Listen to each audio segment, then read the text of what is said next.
Barbara Hepworth was often credited as being one of the most influential artists working in the UK in the 20th century.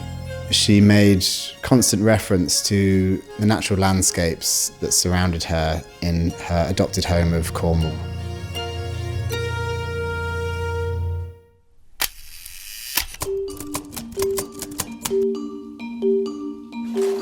Hepworth moved to St Ives in 1939 with her family and stayed here for the rest of her life.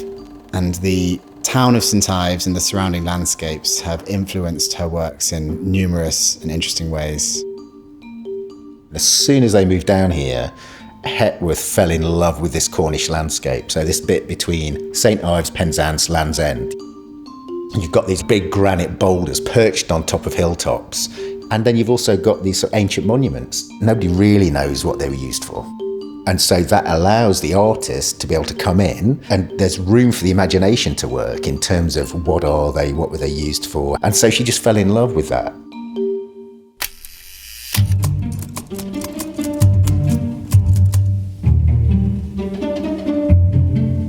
In 1949, Hepworth bought Trewin Studio, the Barbara Hepworth Museum and Sculpture Garden as it is known now, which was a really transformative moment in her practice.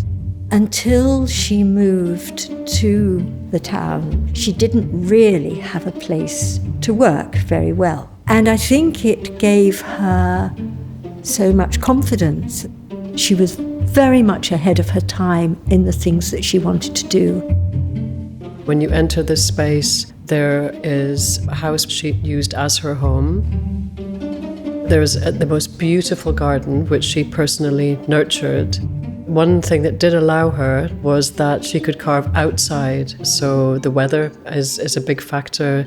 The fact that she could witness the cycles of the sun and the moon, which occur in many of her prints in later years. For her, Trewin was an incredibly special place, and even today, it's like an oasis in the middle of St Ives.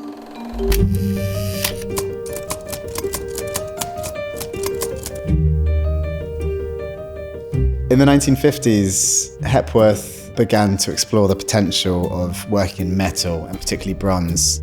Curve-formed Trafalgar. The work is named after Trafalgar Hill, which is a hill just behind the town of St Ives, which overlooks the Celtic Sea. She was inspired by the experience of standing atop this hill and not only looking out to sea along a valley, but also feelings of the vast landscape that surrounded her. She's trying to communicate feelings of the human figure in the landscape. When you look at the Hepworth sculptures, it's not about what does it look like, it's about how does it make me feel.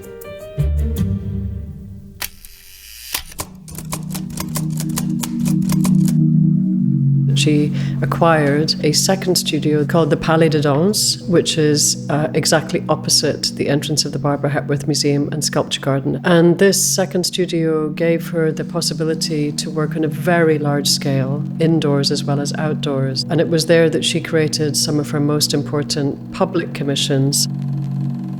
One of the reasons that she bought the Palais de Danse was that she could construct these bigger sculptures, and she needs to work horizontally on the floor because these big plaster panels, you can't make them any other way. Her dad was an engineer. If you look at some of those big sculptures that she's got, it's about welding, it's about using really practical engineering skills. She's got this very creative, intuitive feeling side, and then this really practical, logical engineer's brain about construction. And she's able to marry the two to create these big sculptures that are still standing today.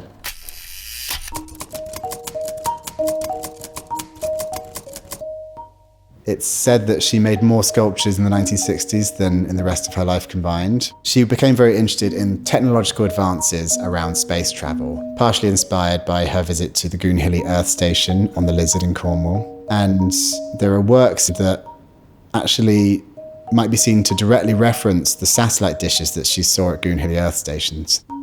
Goonhilly, the first dish was constructed in 1962, and she was invited to go and stand in the first big dish. And she said it was the most sort of magical and surreal experience of just standing there. This idea of space itself is also this place of the imagination where you can let your imagination run riot. You've got this connection of both these amazing forms that Hepworth would constantly use in her work, you know, this sort of circular enclosed form and then this upright standing form, and one's completely ancient and Neolithic, and the other one is absolutely the cutting edge of technology.